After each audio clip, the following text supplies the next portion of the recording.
Welcome back to socio concepts. और आज हम मौजूद है एक नए थिंकर्स के साथ जिनका नाम है टालकट पार्सन। तो फ्रेंड्स, अभी तक जो हमने पढ़ा था, अभी तक जो पिछले लेक्चर्स में हमने देखा हैरोल्ड गारफिंकल को, इरविंग गोफमैन को, G.H. मीड को, तो ये हमारे जितने भी सारे थिंकर्स थे, ये क्या थे? ये माइक्रो लेवल की इन्होंने स्टडीज़ करी है। ठीक है, माइक्रो लेवल की स्टडीज़ यानी एट इंडिविजुअल लेवल। ठीक है, ये एक इंडिविजुअल का क्या रोल होता है in the stabilising of a society, stabilising and bringing order into the society. आज हम जिस थिंकर के बारे में स्टार्ट पढ़ना जा रहे हैं, तो वो क्या है? वो मैक्रो लेवल के थिंकर है। मैक्रो लेवल के, जैसे इमाइल डर्कहाइम है, ये भी मैक्रो लेवल के थे। ये पूरे सोशल सिस्टम की बात करते हैं। या फिर चाहे मैक्स वेबर हो, या फिर चाहे कार्ल मार्क्स हो, ये क्या था? ये मैक्रो लेवल पे इन्होंने स्टडीज़ करी है। तो फ्रेंड्स, आज हम टालकट पार्सन के बारे में पढ़ते हैं, जो कि मैक्रो लेवल पे स्टडीज़ करी है इन्होंने। इससे पहले कि हम टालकट पार्सन्स की थ्योरीज़ के साथ आगे बढ़े, मैं आपको एक थोड़ा ओवरव्यू दे देता हूँ टालकट पार्सन्स की थ्योरीज़ के बारे में। तो फ्रेंड्स, ये कहा जाता है कि जो टालकट पार्सन थे, टालकट पार्सन एक ग्रैंड थियरिस्ट थे। ठीक है, ये आगे मैं बताऊंगा कि इनको ऐसा क्यों बोलते हैं ग्रैंड थियरिस्ट। ग्रैंड थियरिस्ट यानी वो ये कहते थे कि सारी थियरीज को कंबाइन करके एक सिंगल थियरी बनाना चाहते थे। यानी वेबर को भी कंबाइन कर दो और डर्कहाइम को भी कंबाइन कर दो और एक सिंगल थियरी बना दो, जिससे सारा सोशल बिहेवियर मतलब हमारा एक्सप्लेन हो जाए। तो इनको ये बोलते थे कि जो इनकी थियरी थी, थियरी ऑफ एवरीथिंग। और फ्रेंड्स, ऐसा मानते हैं कि जो इनकी थियरी है, जो ग्रैंड थियरी है या थियरी ऑफ एवरीथिंग, ये समझना सबसे ज़्यादा डिफ़िकल्ट है। ठीक है, लेकिन हम इस पूरे लेक्चर में कोशिश करेंगे कि इनकी जो थियरीज़ हैं उनको आसान लैंग्वेज में समझें। और आपको अगर बाद में समझ में आता है तो आप इस वीडियो को ज़रूर लाइक कीजिएगा। ठीक है, तो सबसे पहले मैं आपको एक ओवरव्यू दे देता हूँ कि ये जो टालकट पार्सन है, इन्होंने स्टार्टिंग कहाँ से करी थी। एक ओवरव्यू दे दूँगा तो आपको थोड़ा सा और अच्छे से समझ में आएगा। ठीक है, तो ओवरव्यू क्या है कि एक ये ना एक थॉमस होब्स करके फिलोसफर थे, थॉमस होब्स। ठीक है, ये 7th सेंचुरी के फिलोसफर थे, इंग्लिश फिलोसफर थे।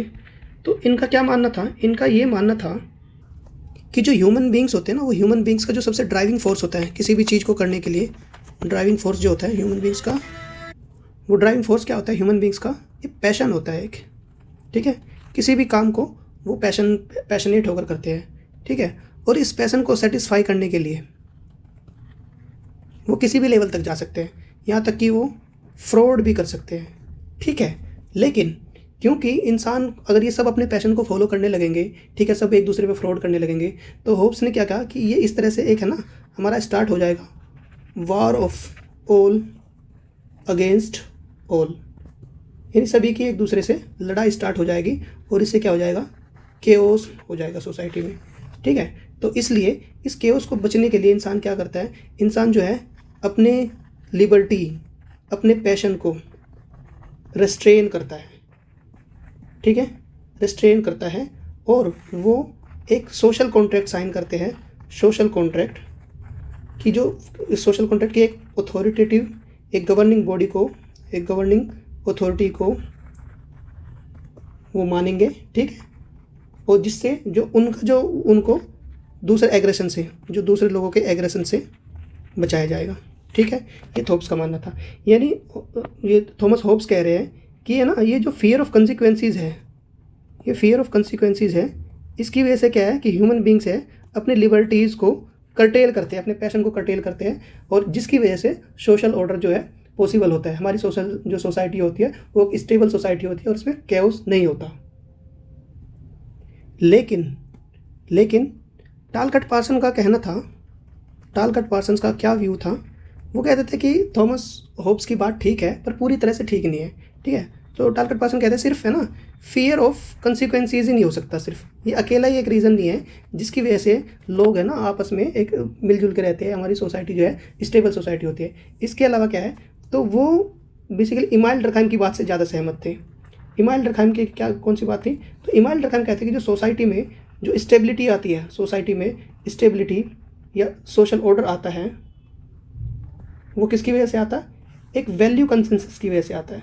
वैल्यू कंसेंसस, यानी जो हमारे कुछ जो शेयर्ड बिलीव्स हैं उसकी वजह से आता है।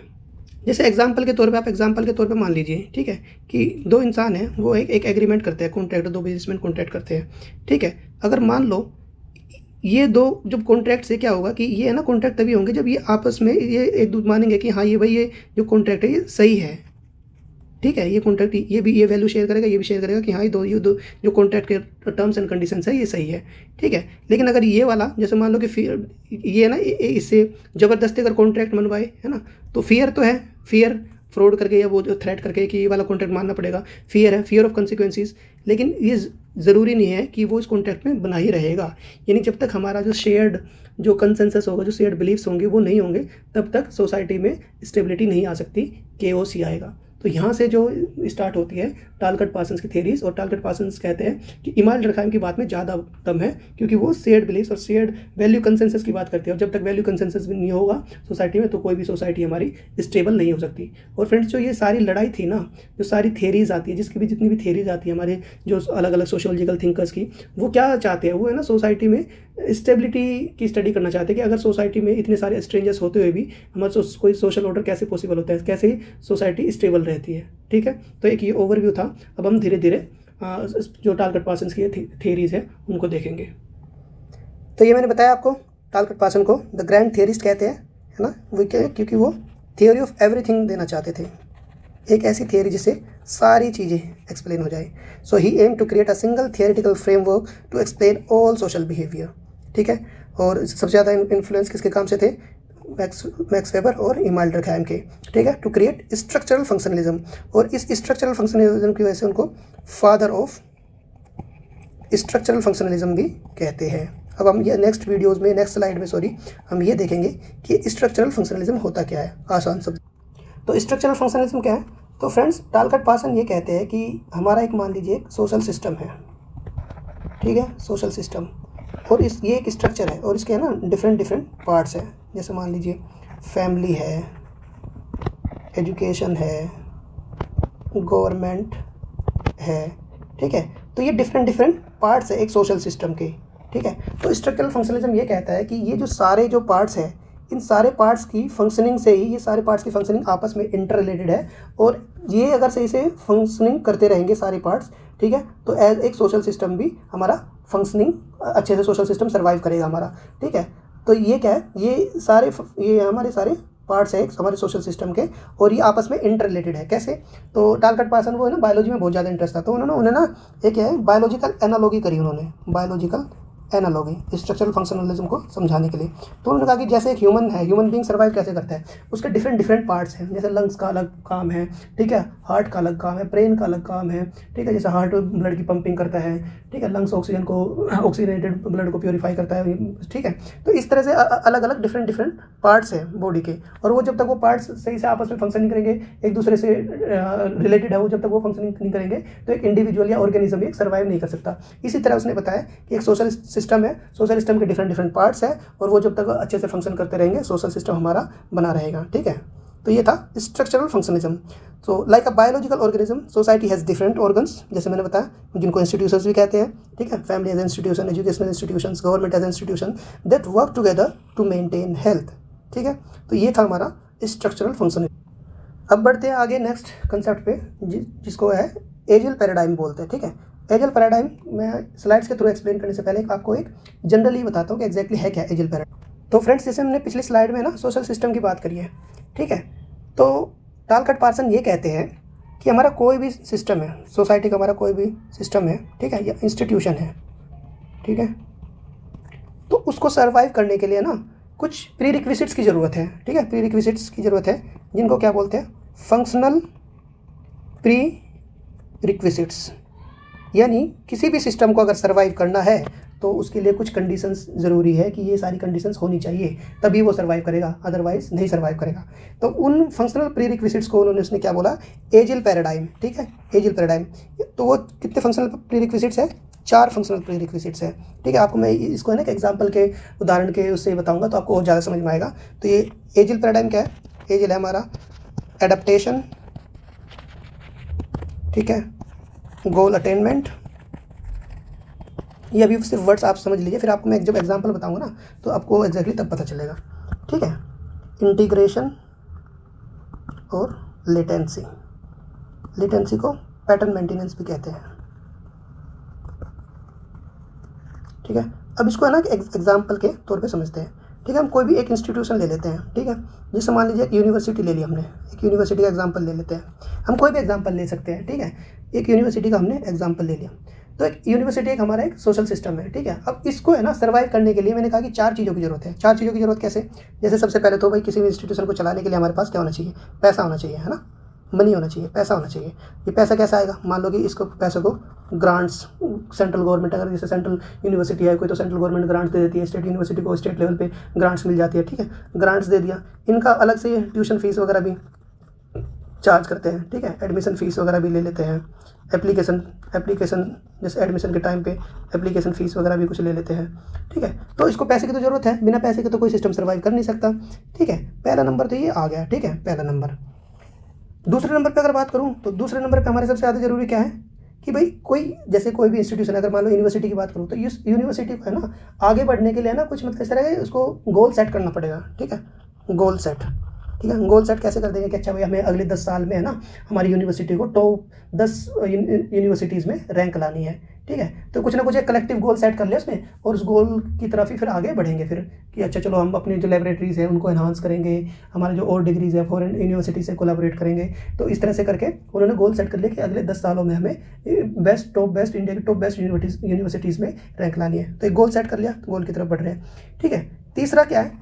तीसरा है कि यूनिवर्सिटी अगर यूनिवर्सिटी चला रहे हैं तो उसके कुछ कोड ऑफ कंडक्ट भी होने चाहिए ना, कि भाई सभी स्टूडेंट्स को ये हमारा कोड ऑफ कंडक्ट फॉलो करना है या डिसिप्लिन में रहना है, ठीक है। तो ये होगा हमारे जैसे डिसिप्लिन या हमारे लीगल कुछ नॉर्म्स है उनको फॉलो करने हैं, ठीक है, हमारा कोड ऑफ कंडक्ट। तो ये सबका अपना यूनिवर्सिटीज़ का इस तरह से होता है कि अच्छा स्टूडेंट को जैसे मान लीजिए 75% अटेंडेंस लानी है तो वो एक तरह से कोड ऑफ कंडक्ट है वो, ठीक है। तो वो डिसिप्लिन का पार्ट है। तो ये हमारा तीसरा। और चौथा क्या है कि चौथा है हमारा कि भाई यूनिवर्सिटीज़ में है ना जैसे बच्चों के मतलब कुछ ऐसा भी जो फेस्टिवल्स वगैरह सेलिब्रेट करते रहने चाहिए, है ना, कुछ ऐसे सेरेमनीज होते रहने चाहिए जिससे ना जो बॉन्डिंग है स्टूडेंट्स के बीच में बढ़े, ठीक है, इंस्टीट्यूशन से ज़्यादा लगाव हो। तो ये है ना 4 चीज़ें कही है और इन्हीं को फंक्शनल प्रेरिक्विजिट्स बोला है। तो जैसे मैं मनी की बात बोली मैंने, तो मनी को या इकोनॉमिक, जहाँ इकोनॉमिक फैक्टर आएगा, इकोनॉमिक फैक्टर, तो उसको बोल दिया एडेप्टेशन। तालकट पार्सन ने क्या बोला? एडेप्टेशन, ठीक है, जहाँ इकोनॉमी वाली बात होगी। जहाँ मैंने गोल सेट करने वाली बात थी, गोल सेट को उसने बोला गोल अटेनमेंट, ठीक है। जैसे code of conduct, discipline, legal norms, इनको बोला है इंटीग्रेशन, इसको इंटीग्रेशन। और जो सेरेमनीज होंगे, है ना, सेलिब्रेशंस होंगे, ठीक है, इसको क्या बोला? इसको बोला लेटेंसी, लेटेंसी, ठीक है। तो ये एजिल मॉडल है। आपको आई होप आपको समझ में आया होगा कि एग्जैक्टली एजिल मॉडल है क्या, ठीक है। Adaptation, goal attainment, integration and latency. अब इनको आइए एक एक करके पढ़ते हैं, ठीक है। एजिल पैराडाइम बताया मैंने 4 इम्पेरेटिव्स या फिर फंक्शनल प्रीरिक्विजिट्स, ठीक है। सबसे पहले बताया एडेप्टेशन। एडेप्टेशन में बताया मैंने आपको securing resources from the environment, economy वाला पोर्शन। यूनिवर्सिटी का जब एग्जाम्पल लिया मैंने, आपको एक एग्जाम्पल और लेकर मैं समझाऊंगा, आपको उससे और ज़्यादा समझ में आ जाएगा, ठीक है। जैसे मैंने मनी का बताया कि अच्छा मनी कैसे आएगा यूनिवर्सिटी के पास। दूसरा goal attainment, setting and achieving collective goals, ठीक है, ये पॉलिटिकल सिस्टम होगा हमारा गोल अटेनमेंट, जैसे मैंने बताया यूनिवर्सिटी एग्जाम्पल लिया। इंटीग्रेशन में coordinating the parts of the system, legal या रिलीजियस इंस्टीट्यूशंस, ठीक है, लीगल नॉर्म्स को फॉलो करना, ठीक है, डिसिप्लिन का पार्ट है, दैट इज कॉल्ड इंटीग्रेशन। और लेटेंसी, लेटेंसी इसको पैटर्न मेंटेनेंस भी कहते हैं, जैसे maintaining the basic cultural patterns and managing tensions, ठीक है। यूनिवर्सिटी में कि कोई आपस में बोनहोमी बढ़े तो उसको क्या बोलते हैं? लेटेंसी या पैटर्न मेंटेनेंस। आपको एक एग्जांपल देके और समझाऊंगा तो फिर आपको और ज़्यादा अच्छे से समझ में आएगा। दूसरा एग्जांपल लेता हूँ मैं, गवर्नमेंट का एग्जांपल लेता हूँ, ठीक है, गवर्नमेंट का सोशल सिस्टम, ठीक है। जैसे गवर्नमेंट का एग्जांपल लिया मैंने, तो गवर्नमेंट को चलाने के लिए क्या चाहिए? सबसे पहले इकोनॉमी यानी मनी चाहिए, ठीक है। मनी कैसे आएगा? In the form of taxes आएगा, ठीक है, डेट्स, बोरोइंग दूसरे कंट्री से बोरोइंग की ले लेते हैं, जैसे IMF से पैसा ले लिया उन्होंने, ठीक है। इनडायरेक्ट टैक्सेस हो गए, ठीक है, GST वगैरह, ठीक है। तो इस तरह से जो गवर्नमेंट है अपना जो इकोनॉमिक रिसोर्सेज है वो मैनेज करती है, ठीक है। तो उसको क्या बोलेंगे हम? एडेप्टेशन। अब है गवर्नमेंट के कंटेक्स्ट में गोल अटेनमेंट, ठीक है। तो गवर्नमेंट के क्या गोल्स हो सकते हैं, ठीक है। जैसे मान लो अभी गवर्नमेंट क्या कहती है कि 2047 तक हमें विकसित भारत बनाना है, ठीक है, विकसित भारत बनाना है हमें। तो हमारे कुछ पॉलिटिकल गोल्स हो सकते हैं हमारे गवर्नमेंट के, ठीक है। तो ये इनको कलेक्टिव गोल्स बोलते हैं और ये हमारा हो जाएगा गोल अटेनमेंट, ठीक है। इंटीग्रेशन में हमारे आ जाएगा कि भाई हमारे लीगल आस्पेक्ट्स, ठीक है, रूल्स रेगुलेशंस, जैसे हमारा है कि कॉन्स्टिट्यूशन, जो देश है वो कॉन्स्टिट्यूशन से चलेगा, ठीक है। तो ये क्या है, ये इंटीग्रेशन है गवर्नमेंट के आस्पेक्ट। लेटेंसी या इसको पैटर्न मेंटेनेंस भी कहते हैं।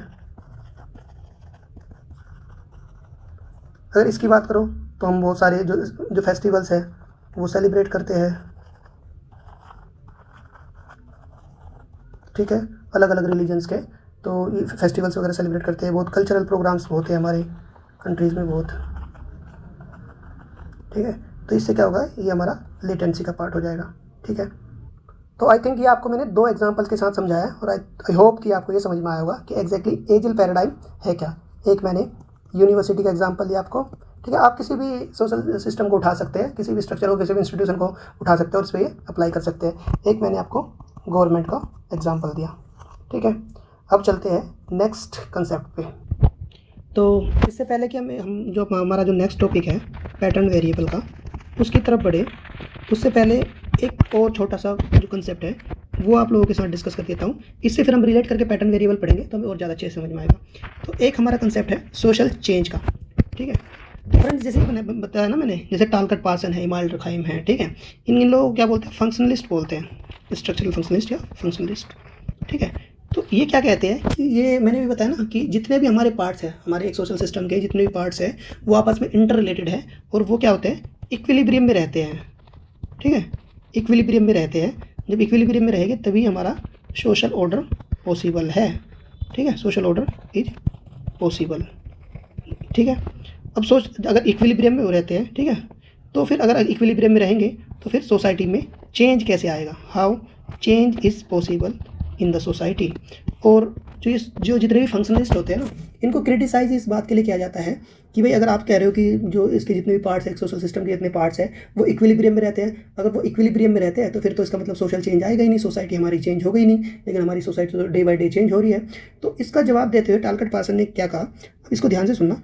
टालकट पार्सन ने कहा कि कोई भी हमारा सोशल सिस्टम है, ठीक है, कोई भी हमारा सोशल सिस्टम है वो परफेक्टली इक्विलिब्रियम में नहीं होता, परफेक्टली इक्विलिब्रियम में नहीं रहता। थोड़ा भी इक्विलिब्रियम में रहेगा तो सोसाइटी हमारी स्टेबल रहेगी, लेकिन इसका ये मतलब नहीं है कि वो परफेक्टली इक्विलिब्रियम में है। इसका मतलब है कि ये है ना, क्या होता है इक्विलिब्रियम में रहने का मतलब, अगर मान लीजिए जैसे मैंने 4 चीज़ें बताई, जैसे एजिल के बारे में बताया, तो ये अगर इन चीज़ों में ना, जैसे मान लो कि इकोनॉमी पे फ़र्क पड़ा तो इसमें गोल अटेनमेंट में फ़र्क पड़ेगा, या इंटीग्रेशन में, तो ये अगर ये ना एडजस्ट कर लेते हैं, ये अगर ये बहुत ज़्यादा बढ़ गया तो इनमें बहुत ज़्यादा फ़र्क पड़ेगा। तो ये ना एक एडजस्टमेंट होता है, एडजस्टमेंट या रेस्टोरेशन, ठीक है। तो इसकी वजह से जिस एडजस्टमेंट, जब ये एक पार्ट के डिस्टर्बेंस होने से अगर दूसरे पार्ट्स पे जो फ़र्क पड़ रहा है, तो ये जो एडजस्टमेंट होती है, इस एडजस्टमेंट की वजह से हल्का फुल्का चेंज होता है, ठीक है। चाहे हल्का फुल्का चेंज हो, लेकिन चेंज सोसाइटी में होता है। तो इसने कहा कि आप इक्विलिब्रियम नहीं कहो इसको, आप इसको कहो मूविंग इक्विलिब्रियम, मूविंग इक्विलिब्रियम। और इस मूविंग इक्विलिब्रियम की वजह से ही हमारी जो सोसाइटी है वो चेंज होती है, ठीक है। अब चेंज होने के लिए कौन से सबसे ज़्यादा इंपॉर्टेंट फैक्टर्स होंगे, ठीक है। तो टालकट पार्सन ये कहते हैं कि चेंज के लिए सबसे ज़्यादा ज़रूरी तो वैसे तो एडप्टेशन वाला है, हमारा एडप्टेशन, ठीक है, यानी हमारा इकोनॉमिक आस्पेक्ट सबसे ज़रूरी होता है, ठीक है। लेकिन वही कहते हैं कि लॉन्ग रन में जो हमारी वैल्यूज़ हैं, वैल्यूज़, ठीक है, वैल्यूज़ कौन सा, जिसको लेटेंसी बोलते हैं, ठीक है, लेटेंसी, इसके लॉन्ग रन में इसकी वजह से सबसे ज़्यादा चेंजेस आते हैं सोसाइटी में। तो और सोसाइटी हमारी कैसे धीरे धीरे, जो पहले सिंपल सोसाइटी थी वो अब धीरे धीरे कॉम्प्लेक्स सोसाइटी की तरफ बढ़ती है, ठीक है। तो यानी the transition of society from simple to complex is because of mainly of the pattern maintenance latency factors, ठीक है। अभी हमारा जो पैटर्न वेरिएबल का कंसेप्ट है वो हमारे लिए समझने में आसानी होगी, ठीक है। तो सबसे ज़्यादा जो चेंजेस आते हैं किसकी वजह से आते हैं, वैल्यूज़ की वजह से, ठीक है, वैल्यूज़ या कल्चरल वैल्यूज़। और इन्हीं वैल्यूज़ को टालकट पार्सन ने 2 पार्ट्स में डिवाइड कर दिया, ठीक है, जिसको बोला कि जिसको उन्होंने पैटर्न वेरिएबल बोला, ठीक है, जिसको बोला पैटर्न वेरिएबल ए और दूसरा पैटर्न वेरिएबल बी, ठीक है। ये पैटर्न वेरिएबल्स क्या है? पार्सन्स आइडेंटिफाइड 5 चॉइसेस, ठीक है, चॉइसेस या dilemmas people face in social interactions categorised bye modern versus traditional societies. यानी कि हमारी सोसाइटी सिंपल से, अगर हमारी सोसाइटी एक कॉम्प्लेक्स सोसाइटी बन रही है तो उनमें बेसिकली मेन डिस्टिंक्शंस क्या है, जो हमारे वैल्यूज़ है, कौन कौन से वैल्यूज़ में हमारा चेंज आ रहा है, ठीक है। तो जो पहले सिंपल सोसाइटी की वैल्यूज़ थी तो उसको उन्होंने पैटर्न वेरिएबल ए बोला, और जो हमारी आज की जो जो मॉडर्न सोसाइटी है उसको उसने पैटर्न वेरिएबल बी बोला, ठीक है। तो देखते हैं इनके कौन कौन सी वैल्यूज़ के बारे में, ठीक है। तो सबसे पहला वैल्यू हमारा कौन सा है? तो एस्क्रिप्शन है, ठीक है। तो एस्क्रिप्शन, तो ये टालकट पार्सन कहते हैं कि जो हमारी पहले जो सिंपल सोसाइटी थी, सिंपल सोसाइटी में जो हमारा स्टेटस था क्या था? सबसे पहले एस्क्राइब्ड था। एस्क्राइब्ड यानी जिसमें कि भाई आप वो है ना, आपका बाय बर्थ डिसाइड हो रहा है, ठीक है, आप क्या होंगे, आपका क्या स्टेटस है, it is being decided by your birth. आप कौन सी फैमिली में आपका बर्थ हो रहा है, ठीक है। कोई ब्राह्मण है तो मतलब वो बाय बर्थ ही डिसाइड हो रहा है, ठीक है। लेकिन या अगर जैसे मान लीजिए कोई अगर शूद्र की फैमिली में है या कोई फार्मर है, ठीक है, तो वो फार्मर फार्मिंग ही करता था, ठीक है। इसको क्लोज सोसाइटी बोलते थे, क्लोज सिस्टम। लेकिन आजकल का जो मॉडर्न सोसाइटी है, हमारी मॉडर्न सोसाइटी में क्या है? अचीवमेंट ओरिएंटेड सोसाइटी है हमारी, ठीक है। यानी the status is achieve through persons own efforts, for example through hard work. तो ये कौन सी हमारी, तो पहले तो एस्क्राइब बेस्ड थी, ठीक है, और अब कौन सी हो गई? अचीवमेंट बेस्ड, ठीक है। ये मॉडर्न सोसाइटी का हो गया हमारा। डिफ्यूजनेस, दूसरा हमारा जो वैल्यू सिस्टम हमारा दूसरा डिफ्यूजनेस, यानी पहले क्या था? जैसे पहले people enter into relationship with others to satisfy large range of needs. हमारी बहुत सारी नीड्स को सेटिस्फाई करने के लिए हम एक रिलेशनशिप में एंटर करते हैं, ठीक है। जैसे मदर और एक चाइल्ड का जो रिलेशनशिप है, ठीक है, मदर बच्चे की सारी ज़रूरतों को पूरी करती है, ठीक है, ठीक है। लेकिन जैसे स्पेसिफिसिटी, जैसे आप कस्टमर, आप शॉपकीपर और कस्टमर का जो रिलेशनशिप है उसको क्या बोलेंगे? स्पेसिफिक रिलेशन, यानी स्पेसिफिसिटी, ठीक है। अब तीसरा आता है पर्टिकुलरिज्म, ठीक है। इसमें क्या होता है कि जो है ना particular, they are loyal to their family but not to strangers. पहले क्या होता था कि भाई हम सब है ना सिर्फ अपनी फैमिलीज़ के लिए ना एक पर्टिकुलर सेक्शन के लिए लॉयल है, ठीक है, बट नॉट टू स्ट्रेंजर्स। लेकिन यूनिवर्सलिज्म में क्या होता है? Individuals act according to universal principles, ठीक है। फॉर एग्जाम्पल, जैसे everyone is equal before the law, so a police women would arrest her husband if necessary. पहले क्या होता था कि अच्छा चलो ठीक है, मतलब पहले की सोसाइटी में अगर मान लो कि हमारा कोई रिश्तेदार वगैरह, अगर कोई, मैं पुलिस मैन हूँ, अगर मेरा कोई रिश्तेदार होगा, ठीक है, तो उसको मैं छोड़ दूंगा, ठीक है। लेकिन अब क्या है? अब यूनिवर्सलिज्म ज़्यादा बढ़ता जा रहा है, ठीक है। उसमें क्या है कि अगर मेरा मान लो कि कोई पुलिस मैन है, उसका हस्बैंड भी होगा, तो भी क्या हो सकता है कि उसका चालान काट दे वो, ठीक है। तो इसमें क्या है? यूनिवर्सल रूल्स ज़्यादा फॉलो हो रहे, पहले पर्टिकुलरिज्म सोसाइटी में ज़्यादा था। चौथा है हमारा अफेक्टिविटी, ठीक है। इसमें क्या है? Gratification is immediate, people act to gratify their desires as soon as possible. भाई जो चाहिए मुझे अभी चाहिए, ग्रेटिफिकेशन अभी होना चाहिए मेरा, ठीक है, अब मेरी नीड्स का, ठीक है। लेकिन अभी क्या है? इफेक्टिव न्यूट्रलिटी, इसमें gratification is deferred, for example saving money to put a deposit on a house in the future. अभी के लिए अपना ग्रेटिफिकेशन, मुझे मेरा सपना है कि भाई मैं घर खरीदूंगा, लेकिन मैं अपने लिए थोड़ा उसके लिए पहले पैसे सेव कर लेता हूँ, तो मैंने अपनी ग्रेटिफिकेशन को डिले कर दिया, ठीक है। तो क्या बोलते हैं? Delayed gratification, delayed gratification. और ये किसका है? ये मॉडर्न सोसाइटी का एक एस्पेक्ट है, ठीक है। लास्ट में आता है हमारा कलेक्टिव ओरिएंटेशन। पहले क्या होता था? जो जो इंसान का जो खुद का जो इंटरेस्ट होता था उसको सबसे लास्ट में रखता था। सबसे पहले क्या होता था कि put the interest of the social group which they belong before their own interest. पहले अपना इंटरेस्ट से पहले सोसाइटी का इंटरेस्ट ज़्यादा जरूरी है। लेकिन अब क्या, अभी ज़्यादा इंडिविजुअलिज्म काफ़ी आ गया, ठीक है। इंडिविजुअलिज्म या सेल्फ ओरिएंटेशन। तो सबसे पहले अपने लोग क्या करते हैं? अपने इंटरेस्ट को पहले परस्यू करते हैं और उसके बाद सोशल ग्रुप का जिसको वो बिलोंग करते हैं। अब देख लो, पहले अभी जैसे शादी वगैरह भी होती है ना, तो सबसे पहले तो क्या होता था कि पहले सोसाइटल सेंक्शन होता था, तो पहले सोसाइटी के बारे में बहुत ज़्यादा सोचते थे। अब तो लोग बाग है ना पहले अपनी चीज़ों को, इंडिविजुअल प्रायोरिटीज़ को ज़्यादा तवज्जो देते हैं, ठीक है। तो एक मॉडर्न सोसाइटी का ये एक एग्जाम्पल है। तो फ्रेंड्स ये है ना, जो जितने पैटर्न वेरिएबल है, ज़रूरी नहीं है कि ये ना, अगर मान लो कि कोई भी, अगर मान लो पर एक मॉडर्न सोसाइटी बन जाएगी, एक मॉडर्न सोसाइटी भी परफेक्टली मॉडर्न सोसाइटी बन जाएगी, तो इसका ये मतलब नहीं है कि पैटर्न वेरिएबल ए है, यानी जो सिंपल हमारी जो सिंपल सोसाइटी की जो ट्रेड्स है वो बिल्कुल खत्म हो जाएंगे, ऐसा नहीं होगा। इनमें कहीं ना कहीं ये थोड़ा थोड़ा रहेगा। इस तरह से कोई भी परफेक्टली मॉडर्न सोसाइटी नहीं रहेगी, उसमें कुछ एलिमेंट्स हमारे सिंपल सोसाइटी के भी रहेंगे। तो ये था टालकट पार्सन का जो पैटर्न वेरिएबल्स का कंसेप्ट। तो मैंने कोशिश की कि टालकट पार्सन को आसान से आसान भाषा में आपको एक्सप्लेन करूं, और आई होप आपको ही समझ में आया होगा। लास्ट वाला हम सेक्शन, अपने सेक्शन की तरफ बढ़ते हैं क्रिटिसिज्म की तरफ। तो बहुत लोगों ने इसको, बहुत सारे सोशोलॉजिकल थिंकर्स ने इसको क्रिटिसाइज़ किया। जैसे सी राइट मिल्स हैं, सी राइट मिल्स बोलते हैं कि इन्होंने तो भाई जो सोसाइटी में जो कॉन्फ्लिक्ट होता है ना, उसको तो बिल्कुल पूरी तरह से इग्नोर ही कर दिया। बस अच्छा अच्छा बोलते रहे कि हाँ सोसाइटी में स्टेबिलिटी है, जो सोशल ऑर्डर पॉसिबल है, और लोग बाग बहुत अच्छे से समझ जाते हैं, कैलकुलेटिव है, रेशनल है, माइंडेड है लोग, ठीक है। तो ये तो सोसाइटी में जो जितने भी जो कॉन्फ्लिक्ट्स होते हैं वो तो इग्नोर ही कर रहे हैं बिल्कुल, ठीक है।